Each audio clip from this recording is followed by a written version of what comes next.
एक था राजा। उसका कोई बेटा न था, सिर्फ 3 बेटियां थीं। सबसे बड़ी बेटी का नाम कंचन कुमारी था, उससे छोटी का नाम था माया कुमारी, और सबसे छोटी का नाम था फूल कुमारी। फूल कुमारी अपनी दोनों बहनों से ज्यादा सुंदर थी, देखने में वह सचमुच कोई फूल लगती थी। दुनिया के ही सारे राजकुमार नहीं, बल्कि इंद्रलोक के राजकुमार भी उससे ब्याह करने का सपना देखते थे। तीनों बेटियां बड़ी हो गई तो राजा ने उनकी शादी का प्रबंध किया। उसने दूर दूर के राजकुमारों को आमंत्रित किया और यह घोषणा की कि राजकुमारियां अपनी अपनी अटारियों से वरमाला फेंकेंगी, जिसकी माला जिस राजकुमार के गले में आकर पड़ेगी, वही उसका पति माना जाएगा। तीनों राजकुमारियों ने अपनी अपनी बारी पर माला फेंकी। कंचन कुमारी को माला एक सुंदर राजकुमार के गले में पड़ी। माया कुमारी की माला एक दूसरे राजकुमार के गले में पड़ी। दुर्भाग्य से फूल कुमारी की बारी आई तो न जाने कहां से एक बकरा आ पहुंचा और माला उसी के गले में जा पड़ी। लोगों ने कहा, राजकुमारी को दोबारा अपना भाग्य आजमाना चाहिए। लेकिन राजकुमारी ने कहा, उसके भाग्य में बकरे की ही पत्नी बनना लिखा है। वह माला दोबारा नहीं फेंकेगी। लोगों ने बहुत समझाया मगर वह अपनी जिद पर अड़ी रही। बकरे और फूल कुमारी का ब्याह हो गया। कोई उससे हमदर्दी प्रकट करता और कोई उसका मजाक उड़ाता। कंचन और माया अपने अपने पति के साथ ससुराल चली गईं। मगर फूल कहाँ जाती, वह पिता के ही घर पड़ी रही।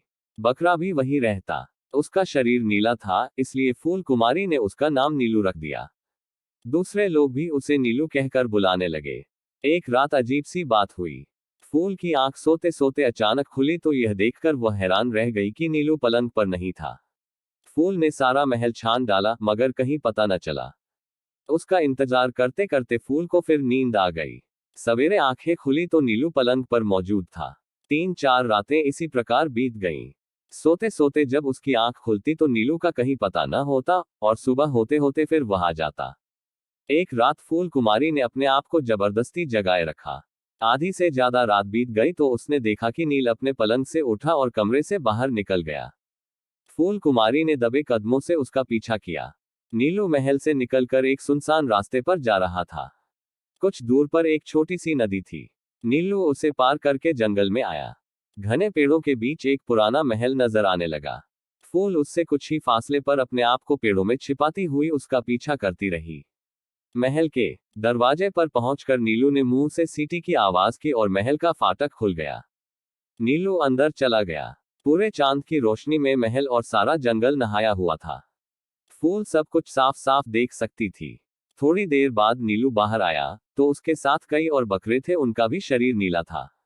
वे सब आपस में आदमियों को जुबान में बातें कर रहे थे। नीलू ने चांद की ओर देखकर कहा, कैसी सुहानी चांदनी है, चलो झोल में नहाते हैं। महल के करीब एक सुंदर सी झील थी। वहां पहुंचकर उन सब ने अपनी अपनी खालों को इस तरह उतार दिया जैसे हम कपड़े उतारते हैं। अब वे सब आदमी के रूप में थे। फूल का पति नीलू इतना रूपवान था कि चांद भी उसके सामने फीका लगने लगा। फूल का दिल खुशी और आश्चर्य के मारे जोर जोर से धड़कने लगा। बड़ी देर तक वे नहाते रहे और हंसी मजाक करते रहे। फिर चांद डूबने लगा। सब लोग बाहर निकले, अपनी अपनी खालें पहनी और वापस आ गए। फूल नीलू के पहुंचने से पहले ही अपने कमरे में जाकर आंखें मूंद कर लेट गई।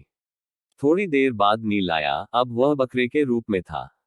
उसने फूल को देखकर ठंडी सी आह भरी और फिर पलंग पर लेट गया। फूल आंखें मूंदे सवेरे तक लेटी रही। उसके मस्तिष्क में एक ही सवाल घूम रहा था, नीलू के साथ ऐसी क्या मजबूरी है कि अपनी पत्नी के सामने भी अपना असली रूप प्रकट नहीं कर सकता।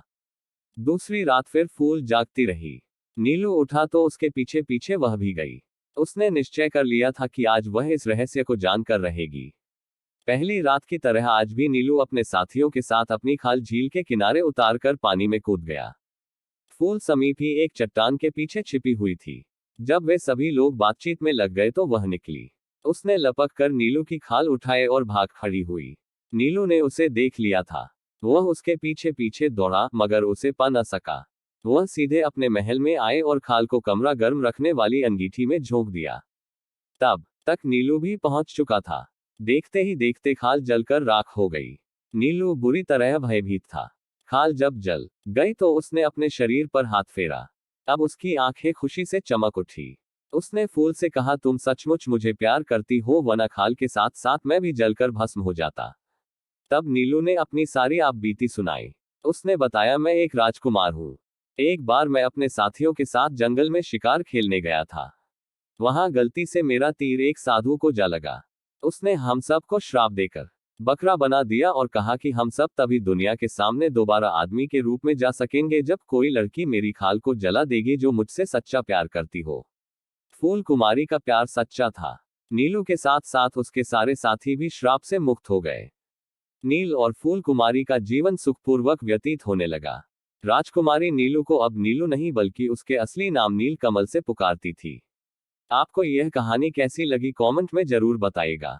अगर आपको यह कहानी अच्छी लगी तो मेरे चैनल को लाइक करें, शेयर करें और सब्सक्राइब करना ना भूलें और बेल आइकॉन को ऑन करें।